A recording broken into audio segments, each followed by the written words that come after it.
Seguramente ya hayas visto un diálogo como el siguiente en tu navegador Google Chrome. Es una herramienta muy útil y cómoda para almacenar las contraseñas que utilizas en Internet y no tener que recordarlas cada vez que entras a un sitio. Es posible que alguna vez te hayas preguntado dónde se pueden visualizar todas esas contraseñas y si sobre todo se guardan de manera segura. ¿Qué peligros puede tener el utilizar estas herramientas? En este vídeo intentaremos responder a esas preguntas y darte algunos consejos sobre este tema. Empezamos. Recordar la contraseña en el navegador tiene un peligro, y es que si dejas a otra persona navegar con tu ordenador y con tu misma sesión de Windows, es decir, que ha introducido la misma contraseña que tú, corres el peligro de que acceda a tus contraseñas guardadas y pulse el botón Mostrar. Para evitar esto puedes utilizar Firefox. Este navegador hace que para mostrar todas tus contraseñas almacenadas tengas que introducir una contraseña maestra.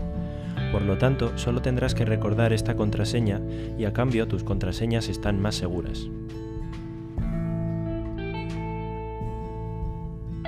Si te has asustado con la facilidad con la que alguien puede robar todas tus contraseñas como hemos explicado en el punto anterior, no te preocupes, ahora te enseñamos cómo puedes borrarlas. Dentro del navegador Google Chrome, primero haz clic en el icono de menú de Chrome. Después selecciona Configuración. Pulsa sobre el enlace Mostrar opciones avanzadas en la parte inferior de la página. Desplázate con el cursor a la selección Contraseñas y formularios. Haz clic en el enlace Administrar contraseñas guardadas. Elimina las contraseñas memorizadas y por último selecciona Finalizar. Ya has conseguido borrar todas las contraseñas almacenadas hasta ahora en tu navegador.